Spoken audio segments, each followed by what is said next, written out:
Good morning. ప్రపంచంలో ఉన్న తెలుగు వారందరికీ స్వాగతం. మనం ఈ ఛానల్కు పెట్టడానికి ముఖ్య కారణం చదువుని అతి సులభంగా అందించడం అన్నది ముఖ్య ఉద్దేశంతో ఈ ఛానల్ని మనం ప్రారంభించడం జరిగినది. మన ఛానల్ని మ్యాథ్స్ అనే ఛానల్ పెట్టాం కాబట్టి అందరి చేత యూట్యూబ్లో MEDHAS అని చెప్పించి వాళ్ళ చేత సబ్స్క్రైబ్ చేయించండి. తెలుగు మన ప్రపంచంలో ఉన్న తెలుగు వారందరికీ కూడా సులభంగా తెలుగు మీ ద్వారా నేర్చుకునే అవకాశం వాళ్ళకి ఇవ్వండి. Thank you. లేకపోతే తెలుగు భాషని యాస లేకుండా మనం మాట్లాడాలంటే నేను చెప్పే క్లాసులో తప్పనిసరిగా వినవలసిందే. ఏ స్వరాన్ని ఎంతవరకు సాగదీయాలన్నది ఇందులో మనం ప్రత్యేకత. ప్రాంతీయ వాతావరణం బట్టి ఒక్కొక్క అక్షరాన్ని ఎంతవరకు సాగదీయాలో తెలియక వాళ్ళ అవసరాలు బట్టి సాగదీసి యాసగా మాట్లాడడం జరిగేది. సో అలా కాకుండా ఏ అక్షరం ఎంతవరకు సాగదీయాలన్నది ఆల్రెడీ మనం వర్ణమాల ప్రారంభ క్లాసులోనే చెప్పడం జరిగింది. అయితే అచ్చులులోనే మనం చెప్పడం జరిగింది కాబట్టి అచ్చులు, హల్లులు, ఒత్తులు, తర్వాత గుణింతం గత క్లాసులో చెప్పడం జరిగింది. ఇప్పుడు దిత్తాక్షరాలు అంటే దిత్తాక్షరాల తర్వాత సంయుక్త అక్షరాలు చెప్పడం జరుగుతుంది.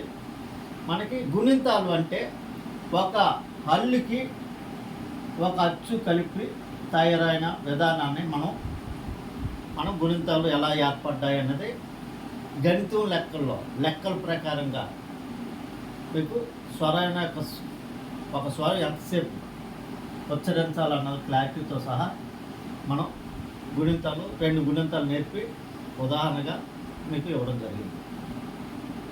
ఇక్కడ ద్వితాక్షరం అంటే రెండు. ఏ అక్షరం అయితే 2 సార్లు కలిపి పలకాలో రాయాలో ఈ క్లాసులో మనం చెప్పుకోవడం జరుగుతుంది. కాబట్టి మనం ఇక్కడ అది ఎలా ఏర్పడదు మనం చెప్తాం. అందరి చేత సబ్స్క్రైబ్ చేయించండి, అందరికీ ఉపయోగపడుతుంది. అయితే దత్తాక్షరం అంటే మొదట అచ్చుని తీసుకెళ్ళి హల్లు కలిపితే మనం గుణింతో అయితే హల్లు కూడా హల్లు కలపడం అనేది ఉంటుంది. అదే దత్తాక్షరం. అయితే ఈ ఈ విధంగా కాకి ఖ అనేది తయారయ్యడం ఏ రకంగా జరుగుతుందో మనకు చెప్పుకుంటాం. కానీ మొదటగా ఎలా ఏర్పడిందో మనకు చెప్పాను ఆల్రెడీ. దీని యొక్క రూపం ఒక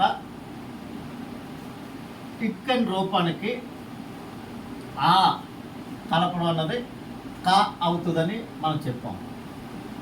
ఎప్పుడైతే ఈ ఆని తీసుకెళ్ళి ఒత్తు కింద తయారు చేసి ఇక్క అనేది తీసేసి దీన్ని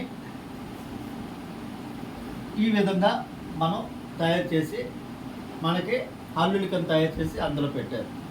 అంటే సాధారణంగా ప్రతి హల్లు కూడా ఆ అనే శబ్దాన్ని చేర్చి తయారు చేసి అందులో పెట్టడం జరుగుతుంది. తదుపరి ఇక్కడ దాన్ని మనం హల్లు కూడా ఈ ఒత్తు కింద ఉన్నది దీనికి కూడా మనం ఈ రూపంలో తయారు చేసి ఉంచారు. ఈ రూపాన్ని తయారు చేసి ఉంచారు కాబట్టి దీనికి ఇది కలపరు. కాబట్టి ఈ అక్షరాన్ని దీని పక్కనే మనకి రాసి ఈ విధంగా రాసి మనకి చూపించారు. ఈ విధంగా రాసినప్పుడు ఏంటంటే ఈ అక్షరంలో ఇక్క అన్న అక్షరంలో అక్క అనే పదానికి ఇది వస్తుంది కాబట్టి ఈ ఇక్క అన్న దానికి 3 అక్షరాలు కలిపితే మనకి ఇక్క తయారవుతుంది. ఈ ఇక్క అన్నది మనం ఇక్క దీనికి ఇలా రాసి దీనికి రెండో ఒక్క అని ఇలా రాసి ఆ అని ఒత్తిని తీసుకొచ్చి ఇలా రాయడాన్ని ఇక్క అవుతుంది. ఇక్క ఇక్క అన్నది ఆ సౌండ్ ఎంతో వచ్చింది కాబట్టి దానికి ముందు ఒక ఆకని పెట్టుకుంటే మామూలు అక్క, చెక్క, వక్క అనే శబ్దాన్ని ఇది ఇలా తయారైంది. ఇది ద్విత్వాక్షరం మొదటిది. ఈ రకంగా ద్విత్వాక్షరాలు తయారయ్యాయి కాబట్టి మనం ప్రతి హల్లుని కూడా అదే అక్షరంతో మనం చేర్చుకోవడం వల్ల ఈ రకంగా కొన్ని అయితే ఇలా పక్కన వస్తాయి, కొన్ని దిగున వస్తాయి. అది ఎలా చూద్దాం. ఇప్పుడు కా కింద కారేస్తే ఖా ఖా అన్నది మనం క్లారిటీగా అంటే మీకు విశదీకరించడం జరిగింది. ఇప్పుడు గా గురించి చెప్తాం.